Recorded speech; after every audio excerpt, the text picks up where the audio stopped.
What's good, folks? Welcome to another edition of Disguised Coverage, the only podcast with an equal amount of blueberries in each muffin, presented by the best pizza in Buffalo, New York, and that is One Pipe Pizza. Find the online menu in the episode show notes, whether here on YouTube or whichever podcasting app or platform you're listening to this show on. I am your host, Anthony Prohaska. Find me on Twitter at pro__ant. Find me on Blue Sky at proant. No underscores there, just PROANT. A bit of an abridged version of the intro for this episode. Usually when I do that, it's because I want to be very cognizant of time and efficiency for a guest that I have. And the guest that we have on today's show, it's her third time on the show. She does absolutely tremendous work. And because of some of the recent chaos of the NFL, we want to be very cognizant of that time as we do here. So without further ado, let's bring our guest onto the show, Mina Kimes from ESPN. You folks may know her from the Mina Kimes show featuring Lenny, or the multitude of shows you appear on, the work that you do. You are awesome. You are tremendous. Thank you so much for taking the time. I appreciate you. Welcome back. Thank you for having me. Bills fans, we previewed the AFC East on my pod. Go check that out. But also, we've been talking about the Bills nonstop, obviously, top 10 offenses, things like that. So go check out. You can find it all at youtube.com/@MinaKimes. Awesome. Yeah, you've been doing tremendous work. I mean, covering when it's touching on the Bills or anything and everything football related. Last year, I had you on twice. We did Bills Seahawks in the season, and we did kind of like a Bills offensive focused outlook in June. At that time, a lot of unknowns. Joe Brady, full-time OC, first time. Stephon Diggs is gone. Changes in body types at wide receiver, more scheme and structure questions. This year, going into 2025, less, I think, severity of the questions, especially on one side of the ball. But I wanted to bring you back to do something similar to what we did last year and essentially answer several questions around the Bills that will essentially form as a season outlook for this team in 2025. Mina, we'll start with the first question. The most important thing to the Buffalo Bills 2025 season, besides Josh Allen, he doesn't count. I think he's the de facto answer for so many things. But the most important thing to the Buffalo Bills 2025 season, besides Josh Allen, is what for you? I would say if they can get the pass defense to just be average this year, is kind of where I'm at. I mean, there's other players on the offense. I think like if they were to lose Deion Dockett, I could point to like important players in terms of health, but I'm operating from the place that the offense is going to be top 5 again, and you can kind of set it and forget it. It's also like identical to last year in terms of like the roster. They barely changed it outside of one addition we could talk about. But defensively, the Bills were very cognizant of the fact that the pass defense was a weakness last year, perhaps a bigger weakness than people recognized because they were able to compensate it for so many turnovers. And Brandon Beane, being the smart GM that he is, knowing that that kind of thing can regress year to year, threw a lot of resources at both the defensive line and the cornerback position, although that is probably my biggest question about the entire roster, right? This defense was really bad on third down last season. I've talked about that on my pod as being like the one thing that kind of like keeps me up at night about Buffalo. And I think if they can improve the pass rush over last season with some of those younger players, in particular Bosa, working out, that could go a long way towards mitigating any, I would say, regression because of turnovers. That's a great answer. The defense is, I think, a significant focus for this team, especially with how they've been bounced from the playoffs the past several years, where it always seems like the onus is more on the defense with how many points they put up and then the focal point on Josh Allen. And you hit it on the third down defense. Overall, 31st in success rate, 31st in EPA per pass, 17th in EPA per rush, 29th in EPA per play, third in long, so 7 or more yards. Even worse, 32nd in EPA per play, 32nd in success rate, 32nd EPA per pass, 31st in EPA per rush. That's a huge like subset of that pass defense. And, I'm not going to go too in depth with my answers because, again, I want to be cognizant of your time, but that's a big focus for me. And a small one for me as well, tying into that, the spine of the defense. I'm worried about. Last year, their best way to defend the run was game script and opponents having to get away from it because they were chasing points. Teams that were able to stay in games with the Bills were able to run the ball on them. The only way they weren't was if the Bills gapped out and committed numbers to the box. That also ties in to some of the questions at safety, the coverage structures. If you're walking to safety down into the box, that means Taylor Rapp or Cole Bishop or single high safety. Bishop doesn't really have the processing yet. Rapp doesn't really have the range. So it can get a little muddy on that side of the ball. I like that. That's kind of where your head is at. That's where mine is as well. Yeah, definitely some attrition on in the back end over the years is starting to add up. And yeah, I'm so focused on CB2. Safety is also a big question mark, especially given the importance of that position in Sean McDermott's defense. Yeah, I've been saying it's like football karma for all the years of having Hyde and Poyer that the football gods were like, we got to change some things a little bit. You have to pay for that. I like that. Isn't Poyer back? Did I see that somewhere? He is. He's on the practice squad. It's more of a culture, character, leadership role. We'll see if one would hope. Yeah, one would hope, because he doesn't. His tape wasn't ideal. I didn't watch a ton of Dolphins defense last year, but what I did watch, he's a bit on his last legs. He was on his last legs in Buffalo in 2023. So yeah, I do hope it's more of a leadership perspective. Second question we want to answer here: what concerns you the most about the Buffalo Bills in 2025? Yeah, so I alluded to this CB2. Although I will say, in the Bills' defense, there's kind of like a cornerback drought across the league. Like so many, like the Eagles have the exact same problem, CB2. I don't know if you've been paying much attention to their offseason. I mean, the Eagles are also like an all-star team, right? But defensively, that second cornerback position is a real problem with them. It's a real problem with a lot of teams, even in the NFC North, where teams are so strong. I'm talking about the Packers all day. Cornerback's a problem. The Vikings defense is great. Cornerback's a problem. So there's not like these great. And that's part of the reason why I think so many teams are weak is that even the competitors or contenders rather, there just aren't that many cornerbacks floating around. There weren't like guys that the Bills could easily sign in. So that I would say, and they tried to address it in the draft. But Hairston being hurt and missing a lot of the offseason program is concerning. I know Bills fans love Trey White, but I mean, I watched him. I don't know if they've watched him. I'm rooting for the guy, but like he's definitely not the guy who was a few years ago. Let's put it that way. I guess, and I know he's also banged up, right? So I don't know what if it's like Ingram or something. It's just, especially I think going back to the playoff loss against Kansas City and seeing them so relentlessly attack, whether it was Kyer Elam or Douglas. So it is very obvious to me when you look at this Bills defense, if I'm an offensive coordinator, what I want to go after. And I think whether or not the Bills can compensate for that, I think game script is going to be their best friend in that regard. But yeah, that would be the one thing that concerns me. I like that point for the Bills. And I like your broader point of kind of like the CB drought across the league, and great examples with Philly. Like, is Keely Ringo going to be the answer there? Like opposite of Quinyon Mitchell. And then ironically, like, they get rid of Isaiah Rodgers, who is now the CB2 in Minnesota, like you mentioned. And that, I mean, Flores finds a way to correct for so many things. And what I like about you bringing up both of those defenses in relation to the Bills, you hit on it. Like the Eagles have this all-star lineup, right? We saw it in the Super Bowl, even though Milton Williams is gone. We've had some changes. They just have such a great roster. And at the end of the day, it's like, well, we can just let our front four do work. And then we still have strength on the back seven to play coverage. And then the Vikings, you've got some really good guys on paper as well. And then you've got Brian Flores as this mad scientist who's attacking you. The Bills have been traditionally more just like, no, what coverages we're going to play. We're just going to we're going to rush four, and that's it.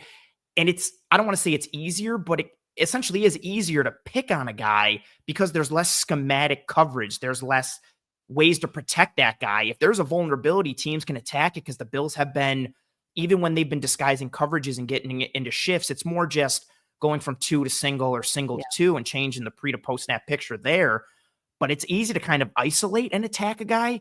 And I think that's a good point. And like you said, Hairston is already, on the IR. Trey White's banged up. His questionability is significant for week one. I doubt he plays. And then, is it Jamarcus Ingram? What does that look like long-term? Very fair. Very fair concern. Our next question to answer here, and I'm very interested to get your perspective on everything here, which is why I'm excited to have you. But I think this one is interesting. Which Bills player do you think is flying under the radar nationally, but won't be after this season? This is a really hard one with the Bills. Right? I think most teams I could answer it really easily, but like I just pulled up the depth chart and I was trying to figure out who my answer would be, like who's because I guess maybe, okay, I'm going to give you two answers, Okay. and you That's can let fair. me know what you think. That's fair. I think Christian Benford, as good as he is, maybe it's not appreciated nationally. I think Yes. just that's reflected in some of the rankings and accolades that have been circulating over the offseason. There's a reason why we're talking about CB2 and being attacked relentlessly, because teams are not going to throw on him, right? I Mhm. think at this point, at least, smart offensive coordinators are aware of how good he is and that they should try to avoid him. Bill's obviously rewarded him with the contract. So that one Yeah. is more just kind of like, I guess, your perception of what the national, I don't know, like Mhm. if he is, but he's a good player. I have kind of a weird answer offensively. Another player who I don't think maybe it's appreciated how good he's gotten is the right tackle, Spencer Brown. Oh, Yeah, nice. well, and maybe that's a little bit of a relative thing, because I'm not saying he's like a superstar, Mhm. but he was a player who I was completely out on early in his career, candidly. And then just this summer, I was watching some Bills runs for a little Mhm. project I've been working on, and I just constantly found my eyes drawn to him on the move, and I think he's become such a good run blocker, Mhm. honestly, and so key to a lot of they do a lot of interesting things in the run game. So Mhm.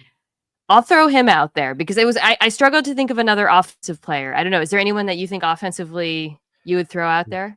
I think there's a chance Osiris Torrance could kind of come from. I think he's more unknown, could raise a bit. I love your answer with Spencer Brown, though, because the only person that I've seen from a non-Bills landscape that has spoken about him, I think Brandon Thorne had him as like his third ranked right tackle going into the Wow, season. really? And that was my response. I was like, oh, like that's Hi. interesting because this, Yeah. even as a group, the Bills' offensive line is good with what they do in pass pro and how diverse they are in the run. They're a really sound group, but I don't think they get spoken about and I'm not saying they should, but they don't get spoken about in the same light as Detroit's offensive line and Philly's Yeah. offensive line that has, more star power, quote unquote. But I love your answer with Spencer Brown because he does so much for them. Him and Deion Dawkins, who is Yeah. much more known and No, recognized, yeah. but they famously, like, they don't pull their guards a lot. They pull their tackles. They Yeah. run a ton of dart and tackle long trap. And then even on that right side of the line, you watch Spencer Brown and Osiris Torrance work on duo, and they're blowing guys off the ball. And Brown, as he's gotten healthier the past couple years, he's gotten so much better technically. His punch timing in tandem with his feet, the way he's able to work, his snatch trap. I love that answer. And I actually didn't even think of that one. This is why I love it even more. My answer, if I had to go, it was what you said first, Christian Benford. I think he's a top 10 corner in this league, but not seen as that nationally, even on the like ESPN or like the rankings from execs and scouts across the league. Didn't even get like an also receiving votes or an honorable mention. Okay. But you look at him amongst 92 corners with at least 30 targets last year, fifth in EPA per target, tied for first in yards per coverage snap, fifth in yards per target, eighth in yards per game, 10th in QB rating when targeted. I think a very good player that is just not known. And especially if we see some issues with CB2, I think it could kind of propel him forward. Very nice answers. I like that a lot. Well, yes, well done. Well done. Well done. We'll move on to our next one here. This is the one I'm interested to see with you as well. Which new offseason addition? It could be a free agent signing, it could be a draft pick. Which new offseason addition do you think will end up being the most impactful for the Ooh, Buffalo Bills this season? I know. this is hard because again, they didn't. I would have probably guessed Harrison if Mm, not for the injury, because I think they kind of need him to be for this defense to be what. So that might still be it. I don't know how long he's going to be out. Um, no one offensively, so it would have to be on the yeah. defense. I mean, I get like Josh Farmer's a decent player. I think people might be Yeah. surprised by how useful he is, but Yeah. um, honestly, I'll probably have to go with Joey Bosa, just because Okay. even if he doesn't play the whole season, which let's be real, he's probably not going to, Yes. um, if he can just be a closer in a big moment in like a playoff game, right? Which is kind of what he's being brought in to do. Yeah. Then you'll look back on this acquisition fondly. Obviously, they're not paying him a ton of money. It's a flyer, but um, to me, like, he doesn't have to be Joey Bosa of a few years ago to be helpful to this Bills defense. I think Greg Rousseau is a really solid player too, Mm, but and then as far as like all the D tackles that they added, I think any of them, right, could be could be helpful. But I'll go with Bosa just because, this Bills team, when I think about like what's the difference here, you're not really talking about like over the course of the season. You're thinking like playoffs, big game, big moment, third down. Can Joey Bosa bring down the quarterback? Probably, Yeah. right? Yeah. So I'll go with him. I like that answer, especially with what they've added on the interior and the potential flashes. You've got guys that can get quarterbacks off the spot, and Bosa is so good at reading the angles of offensive tackles and understanding quarterback drop depth and knowing how to get to guys. And yeah, if he can stay healthy, I really do think I think he can be an even better closer than what Von Miller was the past couple years as he worked back from injury. Yeah. And there's the chance. I love Greg Rousseau. I still don't think he's a true edge one as a pass rusher. So there's a world where Joey Bosa matters a lot. And if he stays healthy, I think he could have a really good impact. So I like that answer. I have a kind of a sneaky one because he's suspended for the first 6 games. I love Michael Hoyt. I watched so much Rams tape last year because I love Kobe Turner, and then Verse was nasty. And I always kept seeing, I was like, who's 97? And he's lined up all over the place. My hope, and this is tied into a larger schematic thing and a bit of what we talked about earlier, I think the Bills need to get more diverse and creative with their fronts and their structure. And Hoyt is such a unicorn for them with where he can align and what he can do. And I just think he could be a force multiplier in lining him up all over the place on the front to attack. Yeah, that's a sneaky loss for the Rams. Player that I've watched since the very beginning of his career, and because I worked the Rams preseason when it was unclear if he had a spot on this roster. This was not a high draft pick, and he changed positions. He was really unselfish about doing what the Rams coaching staff asked of him, and as you alluded to, it was always something different. He was probably dropping in coverage more than any defensive lineman in football. But he was a really big part of their 5-man rush package. They called it the Cheetah package in LA. So I think, that's something that if the Bills, if Bobby Babich can add that to the arsenal situationally, the Rams 5-man rush is significantly more effective than their 4-man rush, which might surprise people because they think about the great players they have on that defensive line. But, I think that's something that Buffalo could do a little bit more, and he could definitely be part of that. Yeah, we had him in the film room to break down Rams tape, and he mentioned the Cheetah package, and we focused on that so much. And just you got him and Verse on one side, and it's Turner and Fisk and Young on the other, and just what they're doing, how they're attacking, the threat potential. I essentially want that mimicked in Buffalo as much as they can, and Hoyt is a big piece of that. Oh, I love your feedback on that. That's super cool to hear. All right, last question here. Could be broad brush, could be niche, could be anything. Okay. What is the biggest obstacle to the Buffalo Bills finally winning the AFC? I'm not saying win the Super Bowl, but finally winning the AFC, getting out of the conference, and getting to the Super Bowl in 2025. I would say pass defense. Okay. Sort of what I said at the beginning. I mean, the Bills offense to me is a machine at this point, which is hilarious to say about a team without like a clear wide receiver one, but the combination of Josh Allen, Joe Brady, and the run game, when the run game is including the offensive line, of course, too good. And also, they were a top 5 offense last year with the same group. So, I think some of those younger players could take a step forward. The defense, I wouldn't say concerns me, but if I think about them playing, at the end of the year against Kansas City again, or maybe they're up against the Bengals passing attack, Jamar Chase and T. Higgins, or the Ravens and everything that they present in terms of run-pass conflict, I do worry about some of the holes in the secondary in particular. So I would say, and then if they don't get as many turnovers as last year, but again, I think the offense is so good and Josh Allen is so good that it's not going to be a huge problem. And I think the defense is going to have a lot of opportunities to get after the quarterback from just on a game script basis. But just, the depth chart, I look at it and there are a couple spots that I don't know about that. Yeah, there's some paper questions and I'm in lockstep with you. I think the pass defense is a big part of my answer is just broad brushed of being more matchup sound in the playoffs. I think their defense largely in the regular season is, and it goes this way in the playoffs too, is, hey, we are who we are. We're going to play what we're going to play. We're going to see how you're going to play. And then we're going to adjust off of that. And that works on the whole. But when you get into the playoffs, it's a different beast. It's a different animal. I don't think they do enough dictating to offenses the way Steve Spagnuolo does, the way Louis Rumo did for the Bengals, the way the Ravens have done under Orr a bit, and even more so under McDonald. and then you're combating great offenses with great players and usually great coordinators on top of it. I think there needs to be more dictation from that defense. And that ties into the schematic creativity in the front and everything in the pass defense piece from you. Yeah, I think that's very, very well said. Mina, this was awesome. You are awesome. Oh, thank you. I love coming on and talking Bills with you ahead of the season. It's I feel like we've been doing it for a few years, and Yeah.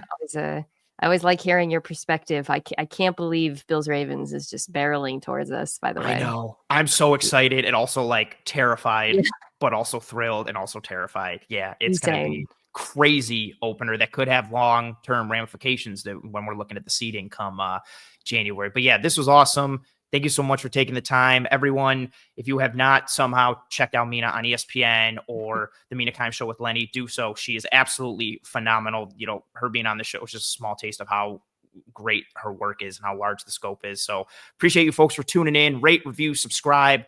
We hope you and your family and friends and loved ones are all doing well and staying safe. Be kind to one another. Take care of one another. Godspeed. And as always, go Bills.